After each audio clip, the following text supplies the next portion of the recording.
যে বহুত প্ৰতিকূল বতৰৰ সময়ত য'ত গুলী চালনা হ'ল, য'ত প্ৰশাসন আমাৰ লগত নাই, ৰাইজৰ লগত নাই, তাৰপিছত আমি গৈ আমাৰ প্ৰত্যেকজন ভোটদাতা ৰাইজে গৈ পেলাই কংগ্ৰেছৰ পক্ষে ভোটদান দিছে আৰু অলপ সময়ৰ পিছত আপোনালোকে দেখা পাব যে তাত কংগ্ৰেছ জিকিছে। আৰু মই পুনৰবাৰ মোৰ চামগুৰিবাসী ৰাইজক ধন্যবাদ জ্ঞাপন কৰিছোঁ যে আপোনালোকে গণতন্ত্ৰক বিশ্বাস কৰিছে, গণতন্ত্ৰৰ কাৰণে আপোনালোকে 78% আপোনালোকে ভোটদান দিছে। সেইকাৰণে এটা ভাল এটা মেছেজ। আৰু মই পুনৰবাৰ আপোনালোককো ধন্যবাদ জ্ঞাপন কৰিছোঁ যে আপোনালোকে বহুত ভালকৈ গোটেই বাই ইলেকশ্যনটো যেনেকৈ এটা আপোনালোকে টেলিকাষ্ট কৰিলে বা আপোনালোকে প্ৰচাৰ কৰিলে, আপোনালোকৰ মিডিয়া সকলকো মই ধন্যবাদ জ্ঞাপন কৰিছোঁ। ৰেগিঙৰ অভিযোগ এটা আনিছিলে, এতিয়া সেইটোৱে কিবা আপোনালোকক প্ৰব্লেম কৰিব নেকি? নাই, এইবিলাক একো নাই, আমি কংগ্ৰেছ জিকিছোঁ।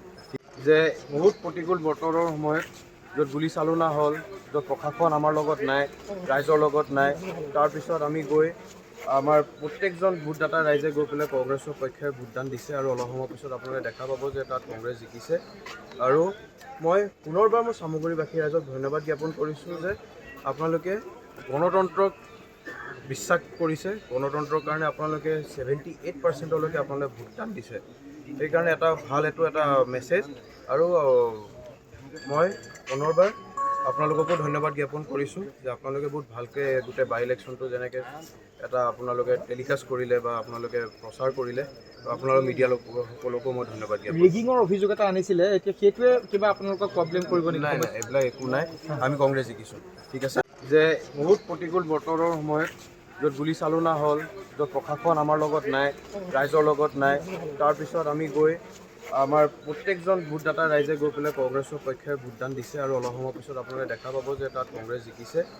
আৰু মই পুনৰবাৰ মোৰ চামগুৰিবাসী ৰাইজক ধন্যবাদ জ্ঞাপন কৰিছোঁ যে আপোনালোকে গণতন্ত্ৰক বিশ্বাস কৰিছে, গণতন্ত্ৰৰ কাৰণে আপোনালোকে 78% আপোনালোকে ভোটদান দিছে। সেইকাৰণে এটা ভাল এটা মেছেজ। আৰু মই পুনৰবাৰ আপোনালোককো ধন্যবাদ জ্ঞাপন কৰিছোঁ যে আপোনালোকে বহুত ভালকৈ গোটেই বাই ইলেকশ্যনটো যেনেকৈ এটা আপোনালোকে টেলিকাষ্ট কৰিলে বা আপোনালোকে প্ৰচাৰ কৰিলে, আপোনালোকৰ মিডিয়া সকলকো মই ধন্যবাদ জ্ঞাপন কৰিছোঁ। ৰেগিঙৰ অভিযোগ এটা আনিছিলে, এতিয়া সেইটোৱে কিবা আপোনালোকক প্ৰব্লেম কৰিব নেকি? নাই, এইবিলাক একো নাই, আমি কংগ্ৰেছ জিকিছোঁ। যে বহুত প্ৰতিকূল বতৰৰ সময়ত য'ত গুলী চালনা হ'ল, য'ত প্ৰশাসন আমাৰ লগত নাই, ৰাইজৰ লগত নাই, তাৰপিছত আমি গৈ আমাৰ প্ৰত্যেকজন ভোটদাতা ৰাইজে গৈ পেলাই কংগ্ৰেছৰ পক্ষে ভোটদান দিছে আৰু অলপ সময়ৰ পিছত আপোনালোকে দেখা পাব যে তাত কংগ্ৰেছ জিকিছে। আৰু মই পুনৰবাৰ মোৰ চামগুৰিবাসী ৰাইজক ধন্যবাদ জ্ঞাপন কৰিছোঁ যে আপোনালোকে গণতন্ত্ৰক বিশ্বাস কৰিছে, গণতন্ত্ৰৰ কাৰণে আপোনালোকে 78% আপোনালোকে ভোটদান দিছে। সেইকাৰণে এটা ভাল এটা মেছেজ। আৰু মই পুনৰবাৰ আপোনালোককো ধন্যবাদ জ্ঞাপন কৰিছোঁ যে আপোনালোকে বহুত ভালকৈ গোটেই বাই ইলেকশ্যনটো যেনেকৈ এটা আপোনালোকে টেলিকাষ্ট কৰিলে বা আপোনালোকে প্ৰচাৰ কৰিলে, আপোনালোকৰ মিডিয়া সকলকো মই ধন্যবাদ জ্ঞাপন কৰিছোঁ। ৰেগিঙৰ অভিযোগ এটা আনিছিলে, এতিয়া সেইটোৱে কিবা আপোনালোকক প্ৰব্লেম কৰিব নেকি? নাই, এইবিলাক একো নাই, আমি কংগ্ৰেছ জিকিছোঁ। ঠিক আছে।